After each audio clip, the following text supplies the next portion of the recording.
पिशाचाइव इवै निर्दयी ब्रह्मपुष्ट्वा विविचारि कारणः क्रूरा सप्तः यज्ञेन कलौ पुनन्तते। भागवत पुराण में 5 पापी बताए गए। सबसे पहला पापी है ब्रह्मघाती, जो ब्राह्मण की हत्या करता है। हाँ, पहले था, आज नहीं है। मारने में कोई डरना है?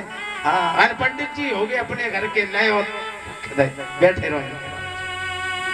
दूसरा है गौ घाती, जो गौ की हत्या करता है, क्योंकि गौ माता होती है। 33 कोटि देवताओं का वास होता है। माँ कहते हैं, भैंस माँ तो नहीं कहते, लेकिन गौ माता अवश्य कहते हैं। तीसरा है स्वर्ण चुराने वाला। चौथा है मदिरा का पान करने वाला, अभी आगे प्रसंग आएगा मदिरा का। और 5वां पापी है इन सबका संग देने वाला। 5 पापी है।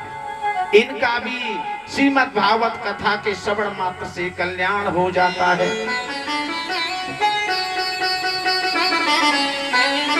सूत जी कहते हैं, एक प्राचीन कथा है शौनकादिक ऋषियों में, उसे सुनाता हूं, हमारा सुनाइए। तो कहते हैं सूत जी, आत्मदेव पुरे तस्मिन् सर्ववेद विशारदः श्रोतस्तमार्तेषु निषण्यांतो द्वितीव इव भास्करः। एक ब्राह्मण रहते थे जिनका नाम था आत्मदेव। कहाँ रहते थे? अनुपम नगर में तुंगभद्रा नदी के तट पर। जब आत्मदेव तुंगभद्रा नदी के तट पर रहते थे, एक देखो डॉक्टर साहब, एक बात ध्यान में आ गई भैया, थोड़ा सिलो रखा करो ऐसे, थोड़ा सिलो।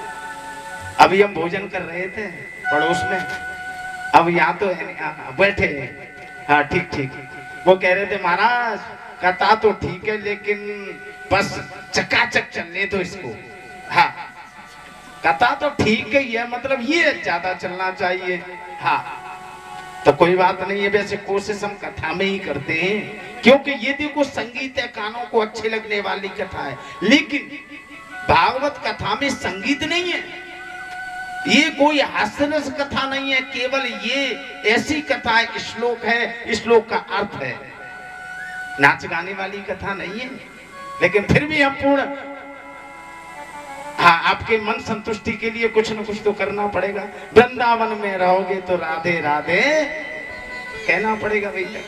तो आओ कि दक्षिण में आत्मदेव नामी,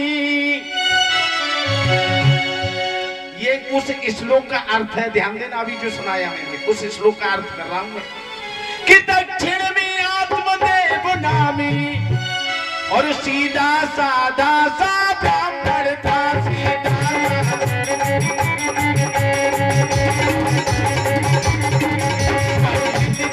और चतुर्वी था, साधुता ब्रह्म परायण था।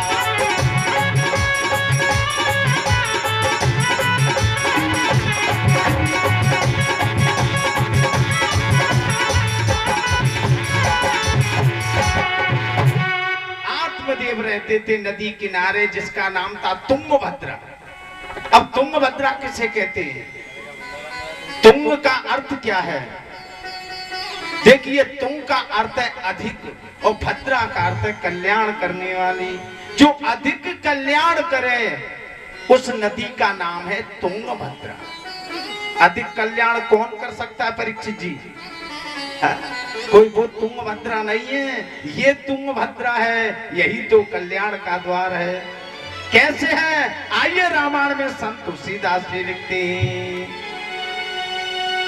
साधन धाम मोक्ष कर द्वारा, पाहे न जेहि पर लोक जवारा।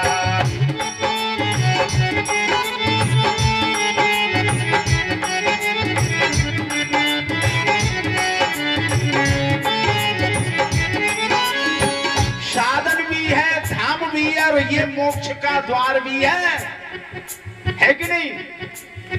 साधन धाम मोक्ष कर द्वारा, साधन धाम मोक्ष कर द्वारा, पाहि न जेहि पर लोक जमारा।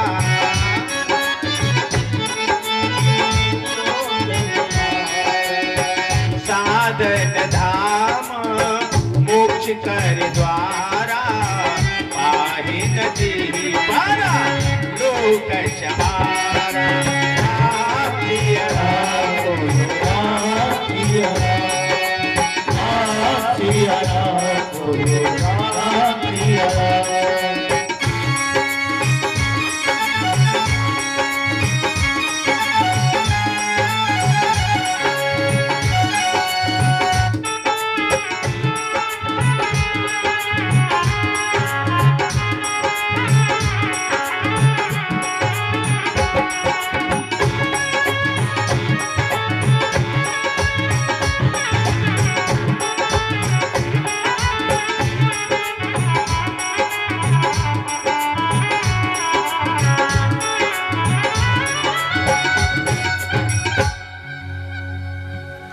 तो यही एक मानव देह है जो कल्याण कर सकती है।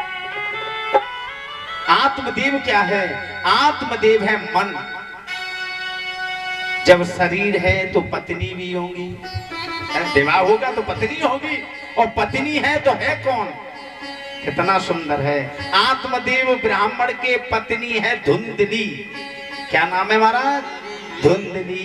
अब धुंधली कौन है? धुंधली है बुद्धि।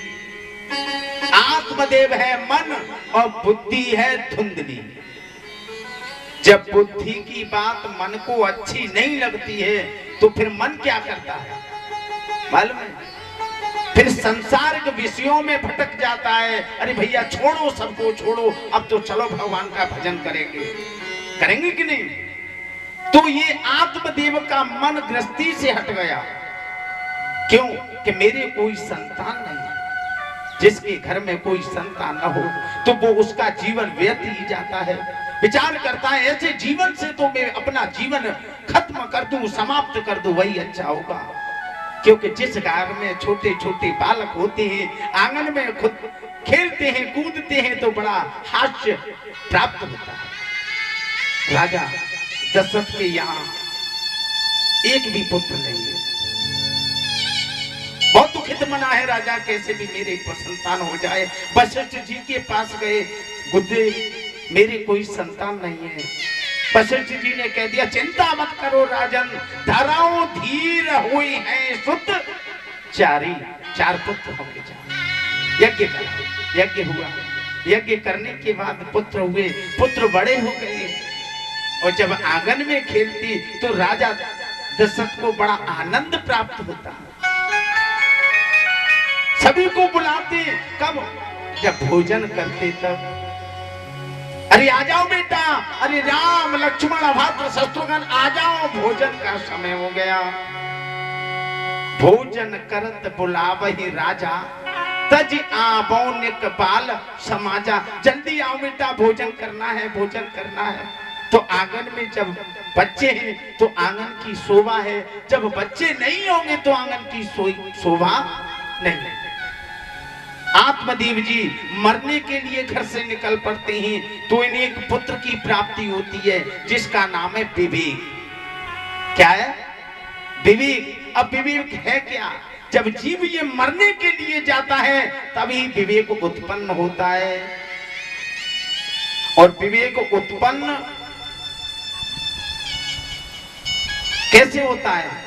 कितना सुंदर देव कल भी बताया और आज भी बता रहे हैं कि बिनु सत्संग विवेक न होई, बिनु सत्संग विवेक न होई,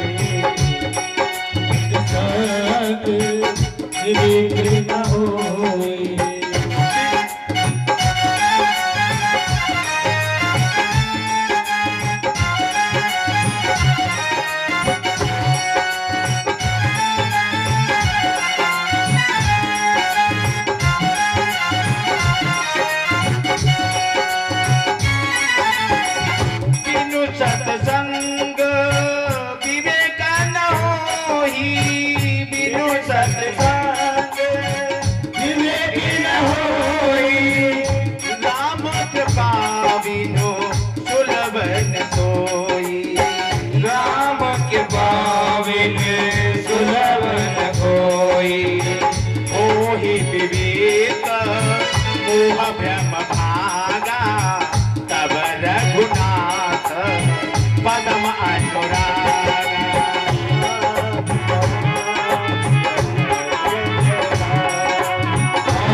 ये तो कथा ऐसे भागवत जी में सीधी सीधी कथा है।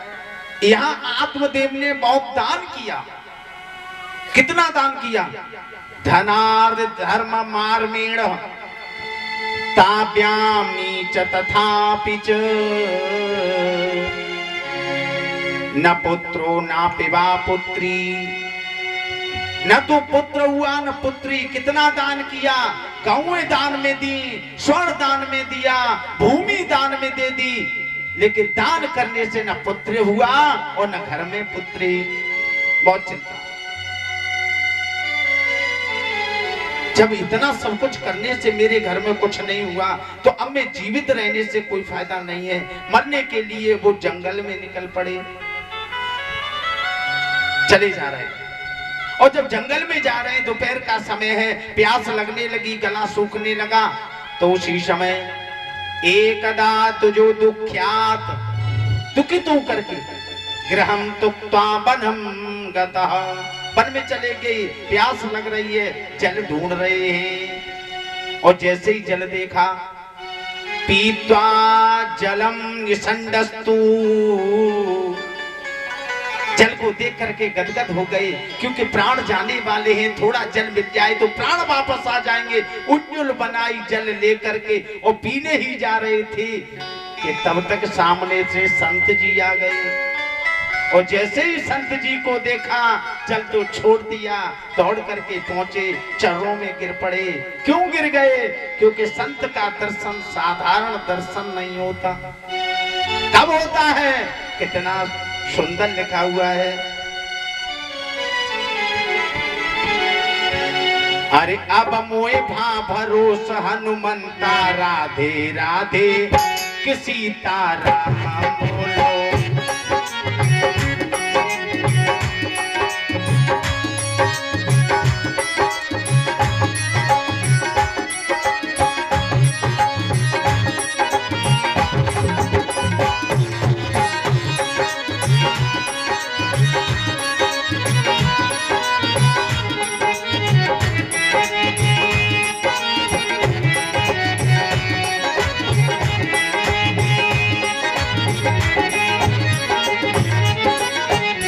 कृपा मिले नहीं संता, राधे राधे किसी तारा बोलो।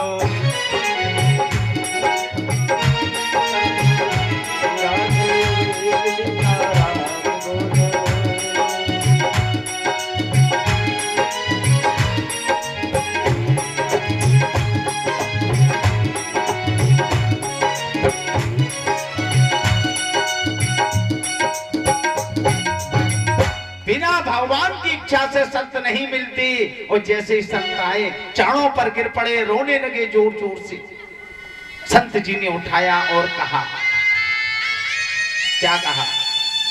कथम रोदिशम विप्रत्वम, मुझे दिख रहा है तुम ब्राह्मण हो। कथम रोदिशम, रो क्यों रही हो? कारण क्या है? काते चिंता बली यसी, कौन सी चिंता है जो तुम्हें इतना अवलीन कर रही है, परेशान कर रही है? ऐसे नहीं, बतत्वम सस्वरम महम, बताओ जल्दी क्या कारण है? दुखस्य सुखस्य कारण, सुख दुख दोनों का कारण बता दो। ब्राह्मण देवता बोले, महाराज क्या बताएं हम, बहुत परेशान। क्यों, क्या हुआ? आत्मदेव कहने लगे। क्या कहा? पालिए तु या मया धेनु, महाराज जिस गाय को पालता हूं वो बांझ रह जाती है, बछड़ा नहीं देती।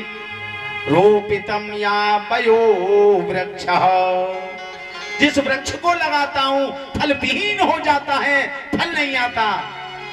महाराज मेरे घर में कोई संतान नहीं, और आपका जो स्वरूप है, संतों का स्वरूप परोपकार के लिए होता है।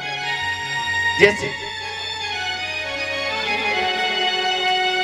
संतों का स्वरूप परोपकार के लिए होता है, जैसे कौशिकी संहिता में एक श्लोक लिखा हुआ है। समझ में आ रही है कि ना? क्या श्लोक ज्यादा बोल रहे हैं हम? श्लोक ज्यादा हो तो हम कम कर देंगे, ठीक है? हाँ बता दियो भैया, देखो। हाँ, कौशिकी संहिता में एक श्लोक लिखा हुआ, बहुत सुंदर श्लोक है। दानेन पाणत्व न कंकड़ेन श्रोतम श्रुतैवन कुंडलेन दानेन पाणत्व न कंकड़ेन। हाथ की शोभा किससे होती है भैया? मेहंदी लगाने से, अच्छी अच्छी डिजाइन काटने से, अंगूठी पहनने से, घड़ी पहनने से। फिर किससे होती है? दान करने से। जिन हाथों ने कभी आजीवन दान नहीं किया, जिन हाथों ने कभी संत ब्राह्मण को भोजन नहीं कराया, वो हाथ हाथ नहीं है। ये शरीर पे रखा हुआ एक बोझ है। क्या है? बोझ। क्योंकि इन हाथों का अस्तित्व क्या है? इन हाथों का अर्थ क्या है? इन हाथों का अर्थ है दान देना, है कि नहीं? श्रोतम श्रुतैवन कुंडलेन। श्रोतम कान, कान की शोभा काय से? कुंडल, झालर, झूमर, फिर फिल्मी गाने सुन करके, रसिया, दादरा, आला, ढोला सुनो, बस आनंद आ गया। फिर काय से? कितना सुंदर लिखा है कि जिन हरि कथा और सुनी नहीं काना, सबड़ रंध्र अहि भवन समान। जिन कानों ने कभी भगवान की कथा को नहीं सुना, आला ढोला रसिया में जीवन चला गया, तो कल्याण होने वाला नहीं है, निश्चित ये दावा है। जिन कानों ने भगवान की कथा को सुना, भगवान की बाल लीलाओं का ऐसा स्वादन किया, तो कल्याण अवश्य हो जाएगा, कोई रोकने वाला नहीं है। जिन नेत्रों ने कभी भगवान के दर्शन नहीं किए, संतों के दर्शन नहीं किए, वो नेत्र नेत्र नहीं है। वो नेत्र है क्या? जैसे मोर के पंख में, दरार में आंख बनी होती है, और वैसे ही उस आंख का कोई अर्थ नहीं होता, वैसे ही इस आंख का कोई अर्थ नहीं होता। आप संत हैं, संत क्यों रूप लेते हैं महाराज जी? संतों का रूप क्यों, क्या होता है? पहले दिन आए महाराज जी ने रखे ले, हम तो भैया, हम तो बैठे आराम से, महाराज जी आए उनसे बोल फिर के, उन्हें तो मारे हाथ लेने हाथ, हम चुपचाप मौन व्रत कर लेते थे। महाराज जी कहते रहो। महाराज जी, ये संतों का स्वरूप क्यों होता है? ये संत लाल पीले कपड़े पहनने से संत नहीं होता। संत कैसे होता है मालूम? आइए, गोस्वामी संत तुलसीदास जी लिख रहे हैं, संत कैसा होना चाहिए कि संत बिना पसरिता गिरधर,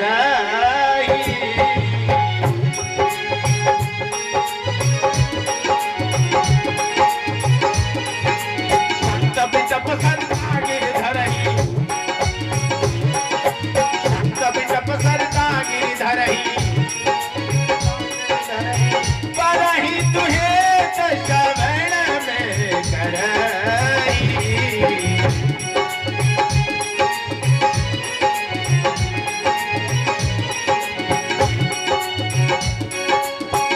महाराज जी, दूसरी चौपाई ध्यान देना। संत किस लिए हो?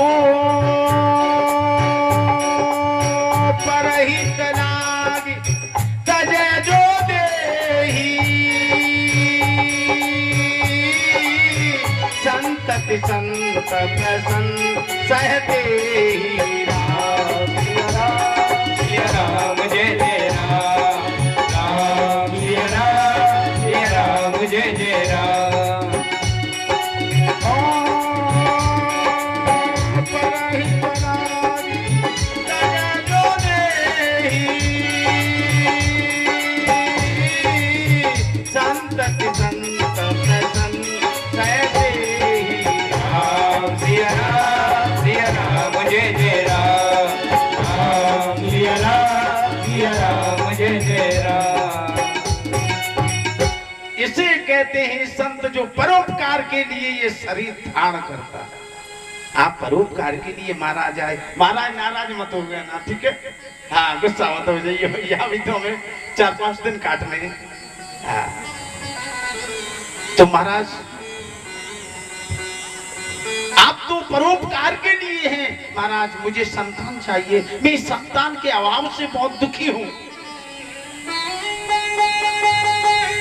संत जी ने कहा, देखो भैया, ब्राह्मण देवता में देखता हूं अपने योग बल के द्वारा तुम्हारे प्रारब्ध में संतान का सुख है अथवा नहीं। जैसे ही देखा संत जी ने बोल पड़े, विवेकंत भवेत मुक्ति पुत्र दीहि मलापि भी। हे ब्राह्मण देवता, तुम्हारे एक जन्म तो क्या है, तुम्हारी तो 7 जन्मों तक संतान का सुख नहीं चाहे, नहीं बचा, नहीं बचा है ही नहीं। ब्राह्मण बोले महाराज एक जन्म में तो मरने आए, तुम तो 7 जन्म की कह रहे हो, मुझे संतान चाहिए। जब ज्यादा ब्राह्मण देवता हट पड़ गए तो उसी समय संत जी ने क्या कहा, अपनी झोली में हाथ डाला और क्या निकाला, फल, और कहा इदं भक्ष्यम पतिनत्वम, अपनी पत्नी को जाकर के ये फल दे देना। और कैसे, ततः पुत्रो भविष्यति, तुम्हारी पत्नी फल खाते ही गर्भावस्था को धारण हो जाएगी।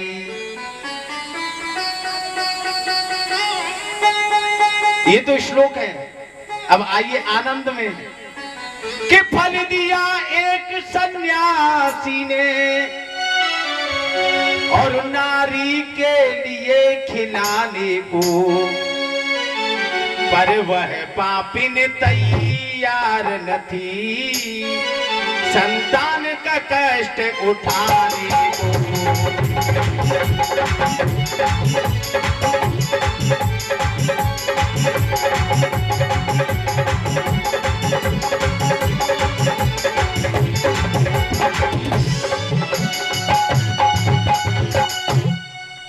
फल दिया, अपनी पत्नी धुंधली के पास आए, देवी ये फल लो, किसी संत ने दिया है, खाने से तुम्हारे पुत्र धन की प्राप्ति होगी। फल तो ले लिया, ब्राह्मण देवता चले गए, आंगन में बैठ गई, अपने माथे पे हाथ रखो और रोने लगी जोर जोर से।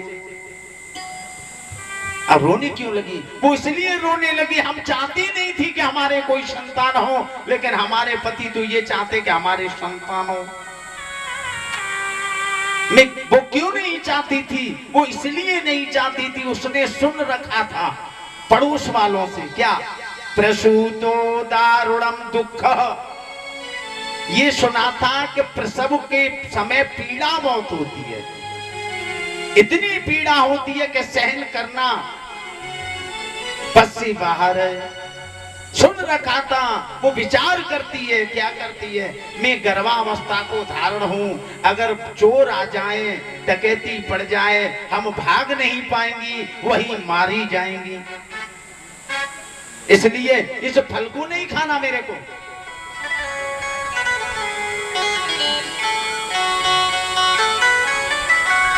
कि यह गंदापन मलमूत्र बहना, तब तक एक बहन आई, उसका नाम था दुधाव्रती। क्यों रो रही है बहन, कहा बताए बहन, ये फल लेकर के आए तुम्हारे जीजा जी, इसलिए हम रो रही हैं, हम खाना नहीं चाहती। कि ये गंदा फल मलमूत्र बहन और मुझसे न संभाला जाएगा,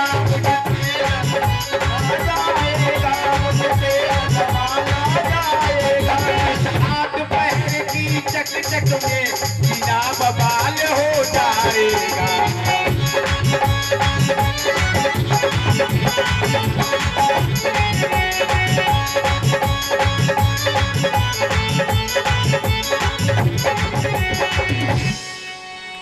बहन मैं ये फल खाना नहीं चाहती, क्योंकि मेरा उठना बैठना डोलना फिरना सब बंद हो जाएगा। बहन कोई उपाय हो तो बता, तू जो उपाय बताएगी और मैं वैसा ही करूंगी। अब तो आनंद आ रहा है, आ रहा है, हाँ बता दियो, और ना आनंद ना आवे तो फिर और कुछ मसालो लगा में। किस लिए उपाय सोच बहन और मैं फल खाने से बची रहूं, मैं फल खाने से बची रहूं, भी फल फल हो जाए, मैं फल खाने से बची रहूं।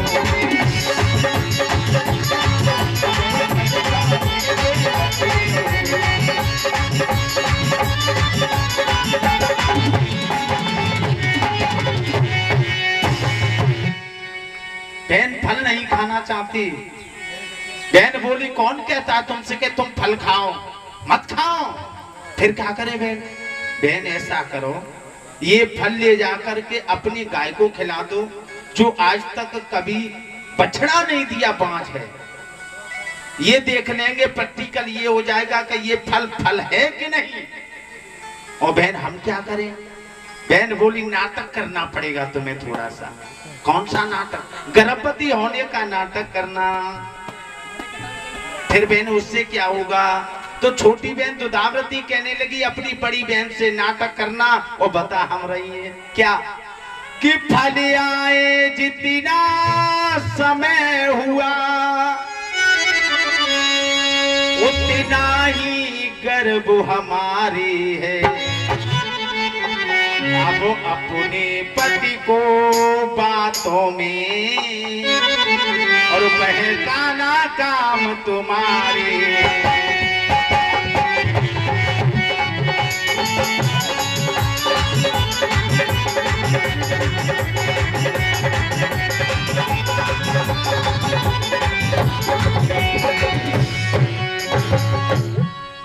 फल आए जितना समय हुआ उतना ही गर्भ हमारे हैं। चिंता मत करो, हम गर्भावस्था को प्राप्त हैं, अपना लाला हम तुम्हें दे देंगे। अरे ये अच्छी बात हो गई। समझ आकर के बहन तो चली गई, फल उस गाय को दे दिया और गर्भवती होने का नाटक करने लगी। कौन? धुंधली। धीरे धीरे समय आया,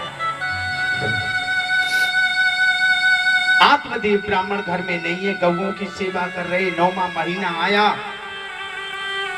जाकर के आत्मदेव ब्राह्मण को सूचना भिजवा दी, महाराज तुम्हारे घर में एक बालक पैदा हो गया, क्योंकि बहन ने ला करके दे दिया। बालक आ गया और जैसे सुना कि बालक मेरे घर में पैदा हो गया, अब तो दौड़ करके चल पड़े घर। तब तक एक ग्वाल भगता हुआ आया, अरे ब्राह्मण देवता ठहर जाओ, क्या हुआ? तुम्हारी गाय के एक सुंदर सा बछड़ा हो गया। अब तो अपार खुशी है, क्योंकि घर में लाला हो गया। जिस गाय ने कभी बछड़ा नहीं दिया था, आज वो गाय ने बछड़ा दे दिया।